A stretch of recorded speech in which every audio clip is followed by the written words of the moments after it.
Welcome to the Imposter Syndrome, Overcoming Imposter Syndrome webinar. So we're going to talk about imposter syndrome to find out some history behind it, where it comes from, what it is and what causes it, who experiences imposter syndrome. There are 5 types. I think it must be something interesting because I've always thought imposter syndrome is just one thing. You experience it in one way and that's it. But there are actually 5 different types. And then the biggest part of this presentation is going to be ways to overcome imposter syndrome. So let's start with what it is. It was originally called imposter phenomenon. I needed to really practice that word, imposter phenomenon. And over time, it's turned into imposter syndrome. And it was written about the first time by Dr. Pauline Clance in 1978. So it's been around for a very, very long time. But I think recently with social media, more people have become aware of it. And we think of it as something new, but it actually isn't.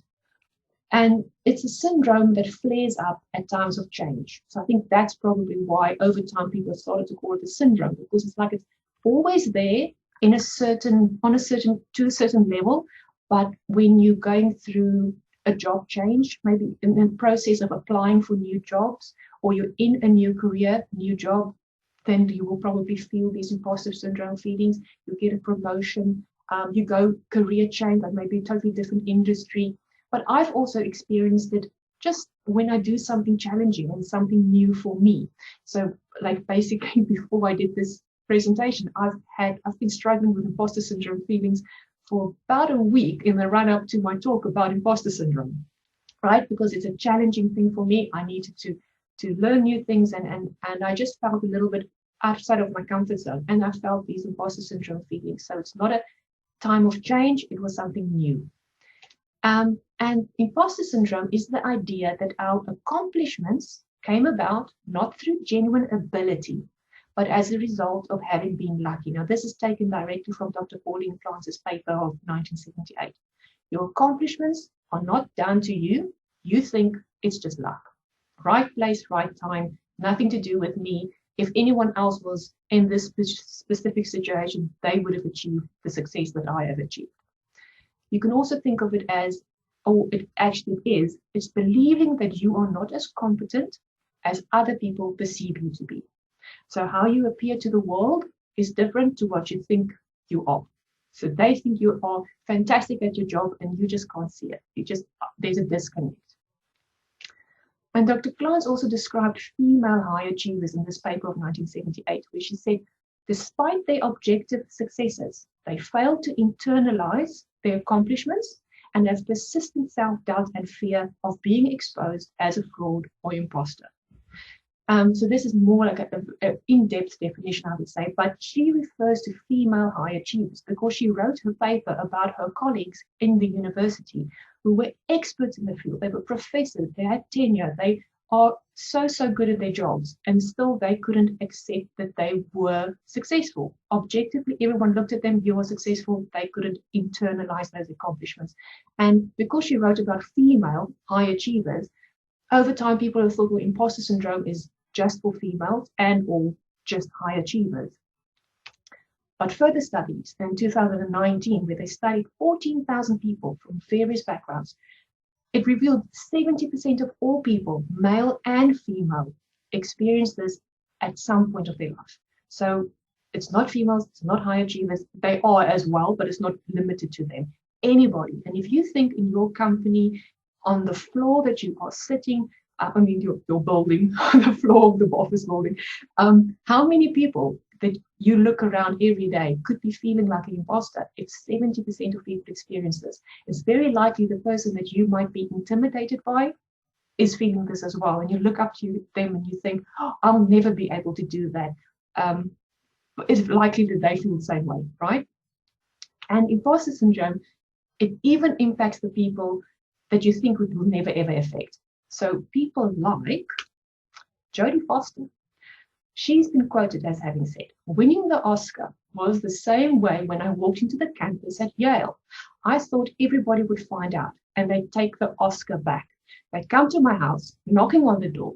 Excuse me, we're meant to give that to someone else. It's meant to go to Meryl Streep. I have to do the voice. I can't read that without imagining that's how the woman would sound when she knocks at the door. So Jodie Foster, and she's experienced this at least twice in her life. As a time as a student at Yale, and in a huge success as an actress, getting Oscars, she just couldn't understand why this came to me. But Meryl Streep has said, you think, why would anyone want to see me again in a movie?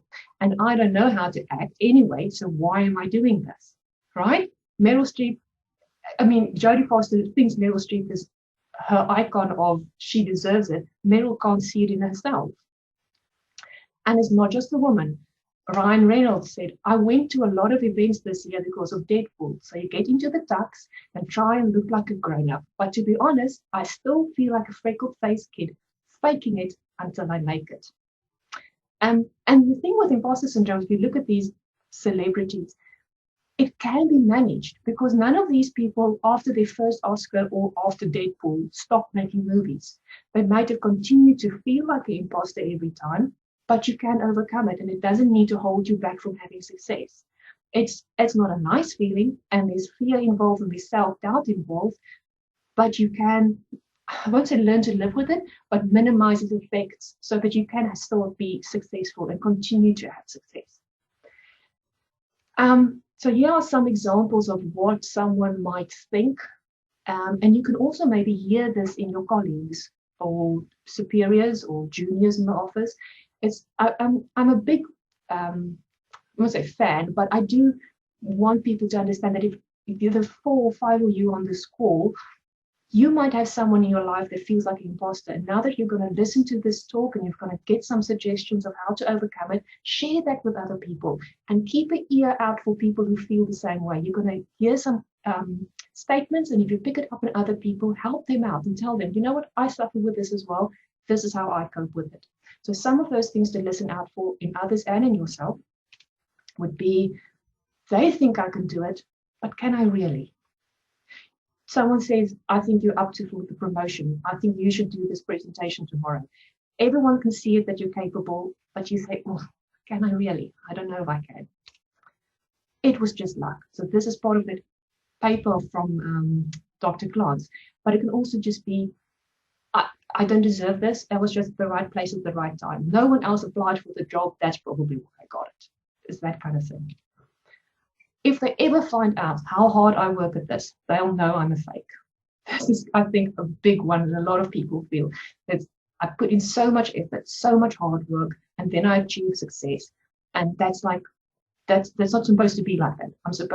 It's supposed to be easy. And I put in a lot of hours. If anyone else puts in those hours, they will probably get the same level of success. That's what goes through your mind. It wasn't that good. They're just saying it to be nice, right? Why should anyone even listen to me? Well, that's something that I've thought a lot, and I work with it every day. It's like, there's so many other people who know more than me. Why would anyone even join a webinar that I put on? Why would anyone listen to me? But you can overcome it. And there are things you can say to yourself so that those thoughts don't take hold and hold you back. I should have done this thing better, faster, or perfectly. So you do a piece of work, you do something great, everyone says it's fantastic, and then you look back and you you criticize your work, and you're just never satisfied. It should have been done better, perfectly, faster. And so these are the types of things you might hear, but they are very varied because there are actually the 5 types of imposter syndrome.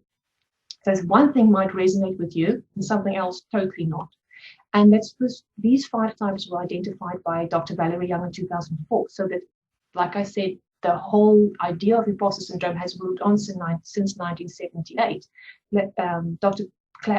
Klantz didn't even mention 5 types. It was just, I saw that in one group of women. Okay, so I'm going to give you these 5 types, and there's like a bit of a summary, and then one thing that you could do that's specific for that type. So if you identify as, you know what, yes, that's me, then there's this one thing that will help counter it, especially if you identify as that type of imposter. Imposter syndrome sufferer, not imposter. First one, the expert. So experts expect to know everything. and then they feel ashamed when they don't. And of course, no one can know everything, not even in your expert field. So your tip would be to avoid comparing yourself with people who have more experience than you. So you can look up to someone who knows more than you, and you can aspire to reach that level. Maybe if, say, in the workplace, you're a junior, you want to be the senior, you're in the you want to be the department head, you're just the department manager, that kind of thing. You can look up to people and be mentored by them, but don't compare yourself to them, because you're always going to feel that self-doubt that's underlying imposter syndrome the whole time, because the more you've done something, the better you get at it. And you can't expect yourself to be coming into a place the first time you do this thing and now be the expert. In fact, if you obviously value expertise, then why not mentor someone lower than you? Why not share your expertise, but the level of expertise you have at the moment, with other people who look up to you, who might want to reach the level that you are at? So that's a nice way of almost embracing the fact that you want to be an expert in the field, but not going so far as to compare yourself with people who've been at this for longer. Then there's the perfectionist. The perfectionist sets impossibly high standards and then beats themselves up when they don't reach those standards. So for you, you would have to push yourself to act before you feel ready. And remember, when you feel this is perfect, that point is probably someone else's, well, that was ready 3 days ago. Because if you're a perfectionist, your standards are so high that your okay is someone else's perfect. So it's going to feel a bit funny or strange and uncomfortable to push yourself to send that email, to submit the paper, to say, here's my CV. I don't match all the criteria absolutely perfectly, but I'm going to resist that urge to have it to be, wait for it to be perfect and just go for it. The soloist. This person believes that work must be accomplished alone. Won't take any credit if they receive help from someone else. So your tip would be to seek out projects that involve teamwork.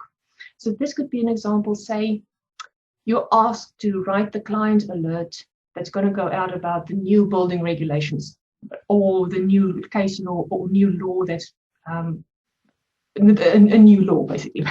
And you ask the library or the research desk or someone to get you statistics or the case law behind this case, or find information to help you do the work that you are going to do.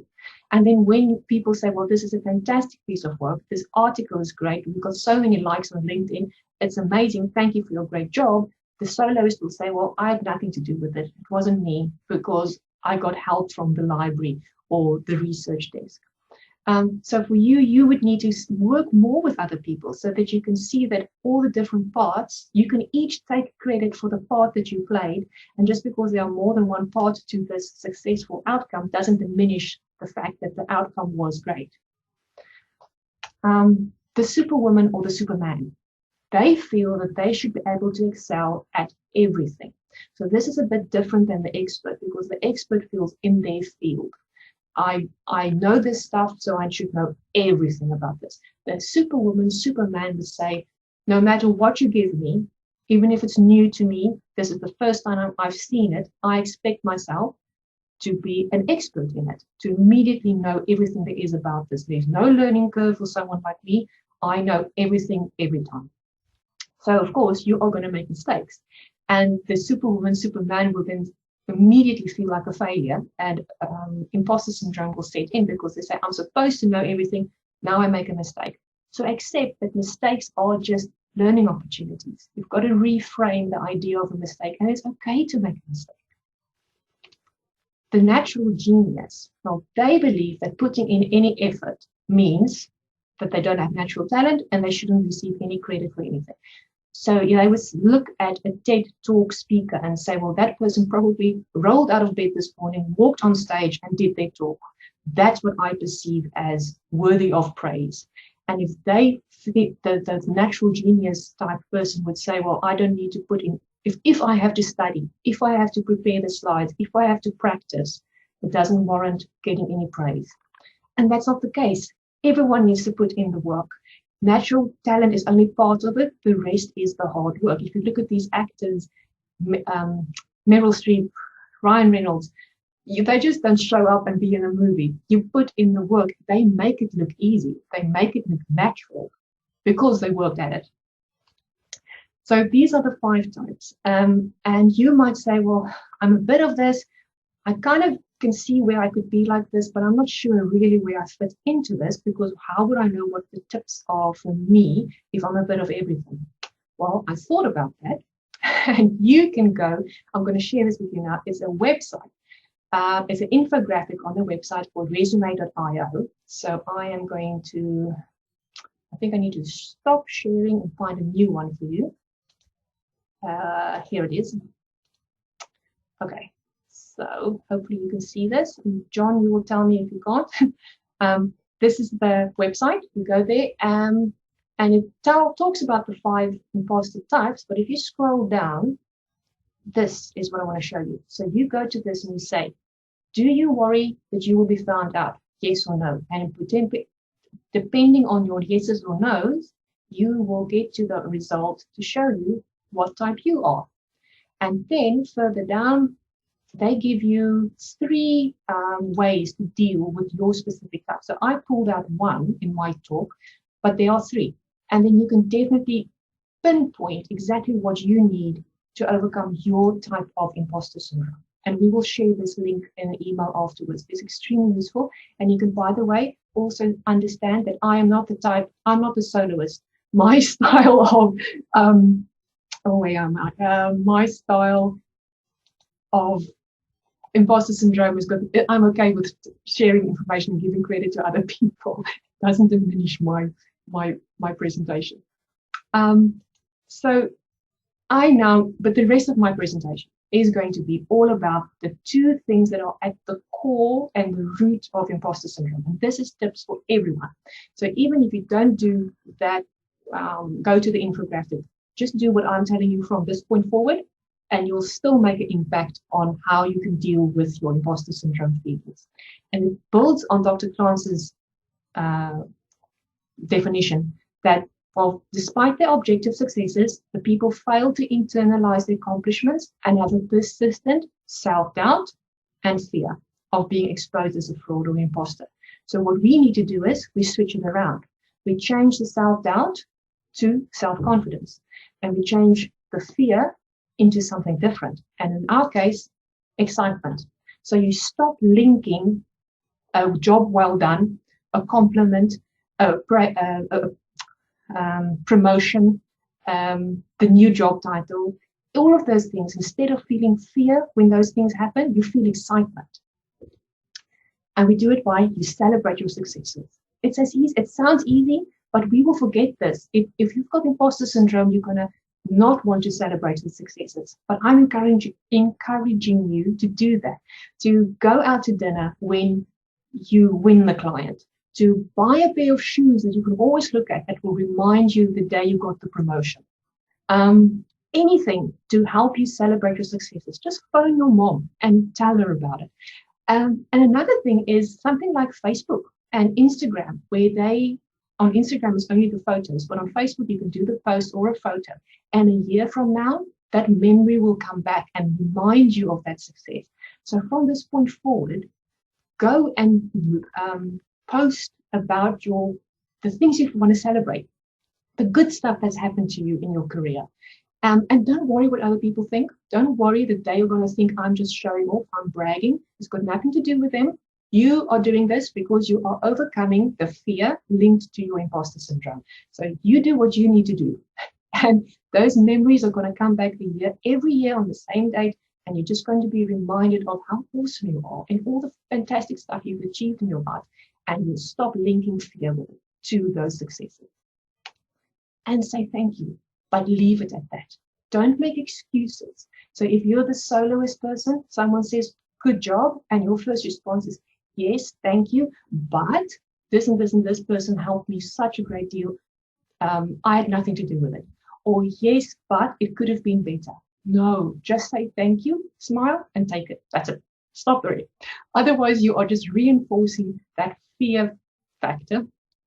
that you link to a compliment, to a good job, to an accomplishment. The next bit then is to build up self-esteem. So there's another opposite of the self-doubt part. And of course, this is a standalone thing as well. Even if you are not here for a talk about imposter syndrome, but you do doubt yourself, do this as well.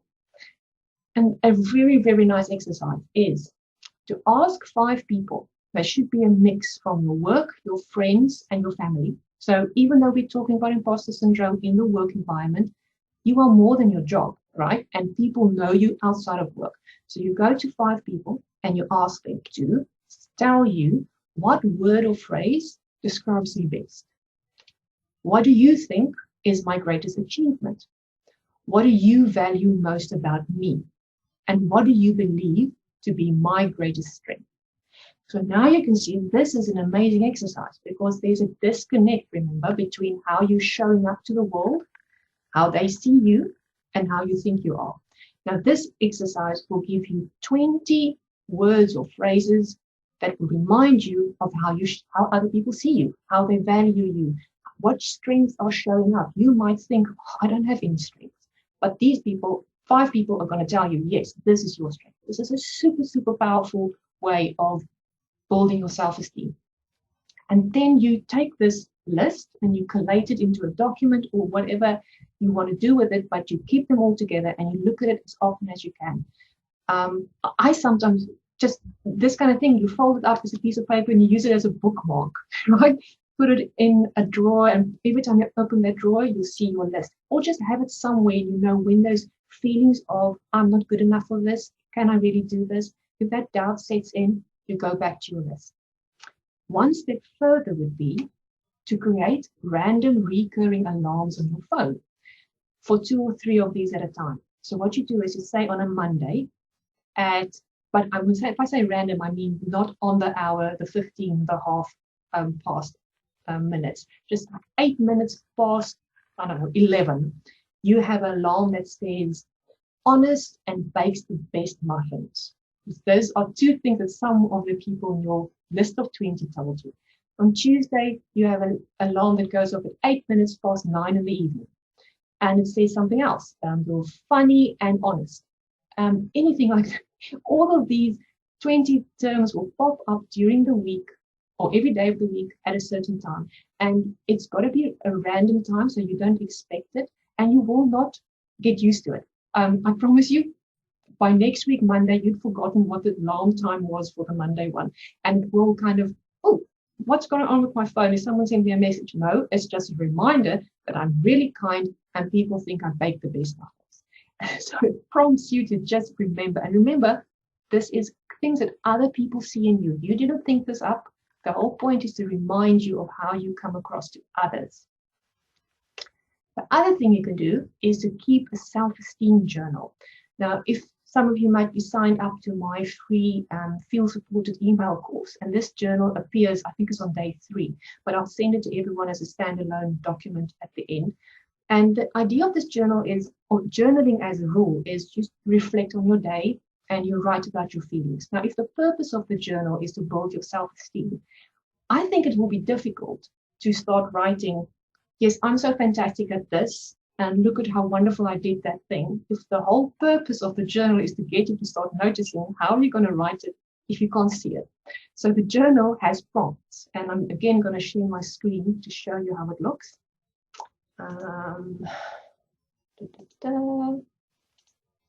Okay. John, you will tell me if you can't see it. Anyway, so example would be of the Wednesday. You say, I felt good about myself when, and you write that.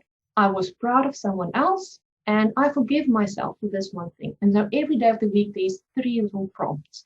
And the key to this is that in each day, there's something that you will notice in someone else. Because the more you see it in others, the more you'll notice it in you. It's easy for us to see, oh, that person was really kind, or that person did such a great job with that. But if you then write it down, you're going to think, well, actually, I just did the same thing. I wrote about this 3 days ago. Mary did that. Now I'm doing it. It's going to go into my self-esteem journal. So I'll send this to you at the end. And it's a really, really nice with the prompts, it doesn't, you don't need to feel stressed about it. Like, oh, tonight I need to write about my journal. You just answer the questions and you find the examples. Okay, so now go back, sharing something else. Okay, so where are we? Okay. Yeah, self-syndrome. Okay, so many buttons to click. And then the last one, visualize your success. Have an icon or a picture of good self-esteem. So I need to give you a bit of a backstory on this. The whole point, or the whole imposter syndrome webinar came about because in my talk about visualization and the power of images at the end of last month, towards the end, we were talking about this, and people were saying, well, it's a fantastic idea to, I want to be this thing. I want to put on my action board or my vision board, be the head of the department. That's what I'm aiming for. But my imposter syndrome is keeping me from that. So I can put the picture on there and generate the feeling of how it would be when I'm a manager, or I've got the promotion, or whatever I choose to have. But I can't see myself doing it. Everyone else says I can. I can't see it. So then I said, well, we do an imposter syndrome talk, but in the meantime, choose an image on your action board or your vision board that will give you the feeling of how you choose to feel instead of the feeling you have now. So a feeling of an image that will generate confidence and courage. Because remember, courage is the opposite of fear, confidence, the opposite of self-doubt. And I also put in there an icon, because if you're back in the office, or when we are back in the offices and you're sharing your office with someone else, someone comes in, you can have something on your desk. So I'm going to show you, I've got this. It's like a little Lego of Wonder Woman. So she's like the icon, but I've got a version of her printed next to my wall, and I'll show that to you as well. And it will open the door to other people to ask you, say, you know what, what's the deal with your Wonder Woman on your desk? Or why do you have Batman? Or why is there a notebook with a lion on it? Because for you, the lion means courage, strong, confident. And you can then say to the person, you know what, sometimes I doubt myself. I forget about all the great things I've achieved, and I don't feel as confident. And this little icon with this little Batman, Wonder Woman, whoever, reminds me of my past successes and the achievements I've achieved, and it generates the feeling of confidence. And you open the door for a discussion, because remember, 70% of people feel the same way you do. And they might not discuss it. They feel ashamed. They can say, well, I don't want to admit this to anyone else. But your little picture or key ring or mug or whatever can just be the thing that allows someone else to open up, and you can help them as well. And you can say, well, it's helped me. This is what I do with it. It can help you. So here's my action board, vision board. If you watch the recording of the power of images, you will understand why there's an action/vision board in that. And I'll send a link to everyone with that recording. So here's mine. Next to my bed, first thing I see in the morning, the last thing I see at night. And the top half is just small little individual things, but the bottom one, that's the big one. And it's the big one because this is how I choose to feel. And I didn't always feel this way, and it's something I need to, let's say, work on. Confident, strong, courageous. And Wonder Woman represents that to me. But like I said, it could be anything for you. It could be Batman, a lion. My brother has a thing for hippopotamus, right? So the big chompy hippopotamus, that's his power animal. It could be a picture of Chuck Norris. Whatever rocks your boat and generates the feeling of confidence and courage. That's what you look at as much as you can. So the next slide, sorry, I just clicked that button really, really quickly. The next one is, it's like an example of myself, how I moved from fear to excitement and from self-doubt to self-belief. And this is actually like a summary of everything we said and how this could look in practice. So those vision board, action board pictures I showed you, they are from August last year. In November last year, I was approached by a chartered psychologist to be a speaker or a guest or join the conversation, I don't know how you want to say it, on Instagram Live. And I was recommended to her by someone we have in common. And my first thought was, why you come to me? Why me? You're a psychologist. You've got a master's degree. This is the kind of stuff, mental health, mental wellness is what you do every single day. why me? I can't see it. So that you can already tell that's imposter syndrome kicking in. And I actually thought she got it wrong. Maybe she heard I'm a lawyer. When someone told her I work at a law firm instead of legal PA, she thought lawyer. But then I realized, no, she does know I'm a PA. And the topic we were going to discuss is imposter syndrome. So I was feeling like a huge imposter in the run up to this, in the moment that she asked me. And this is the kind of things that I said. I don't have any letters behind my name, no masters, nothing. I've only been a life coach a few months, and I'm going to be a guest on a psychologist's Instagram live. It was like, fear setting in, imposter syndrome. And then I did my thing, my little pep talk based on everything I just told you. And I moved to, I don't have any letters behind my name. I've only been a coach a few months, and I'm going to be a guest on a psychologist Instagram live. Woohoo, check me out. See, fear to excitement. And it's the same situation, but it took a little bit of effort from me. I didn't get there like that.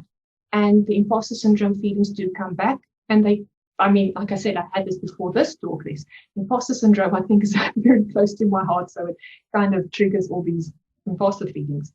But what I did was to challenge the belief that I'm not as competent as others perceive me to be. Because I was recommended to this person.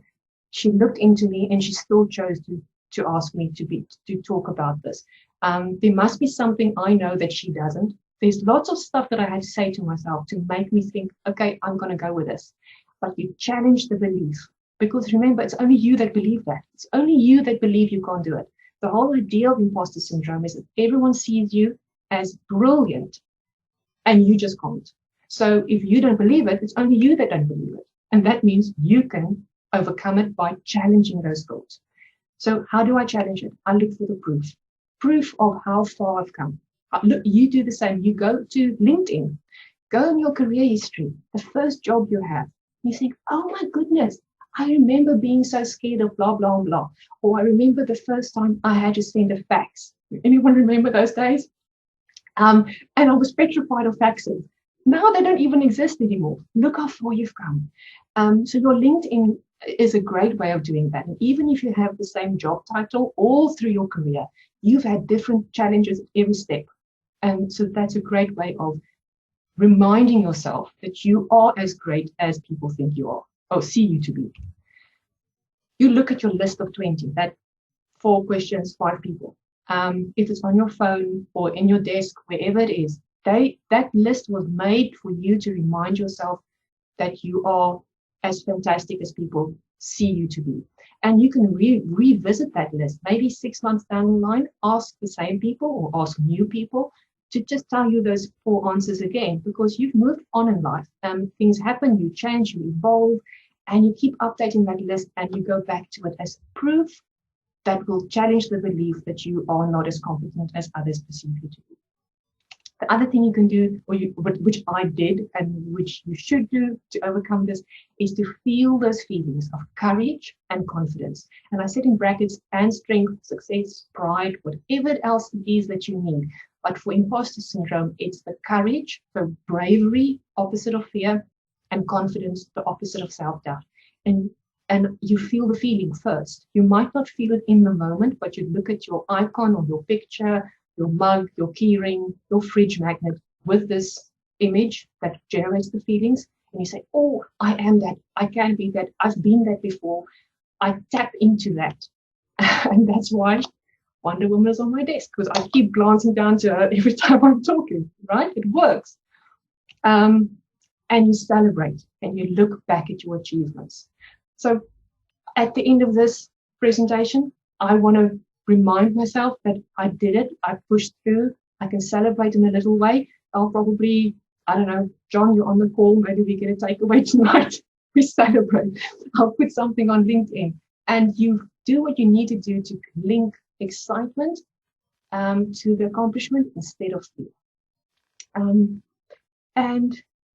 so excited. I'm all moved up about this. So the last thing I want to remind you of, if you take away this one last reminder, is that every time you challenge that imposter syndrome thought, that feeling, it loses its power over you. Because that's the whole thing. Once you know it's that, you can say, oh, that's only my imposter feelings coming up. I know how to fix that. I will tap into the feelings of courage and confidence, or I will look at my list of 20, and it will do whatever you need to do, and it'll happen quicker, that you are reminded of what your pep talk for yourself needs to contain. And when it comes up again, you won't be intimidated by it. It won't let you stop going forward. So that every time you challenge it, every time you say, well, this is just my belief, but no one else believes it, and here it loses its power.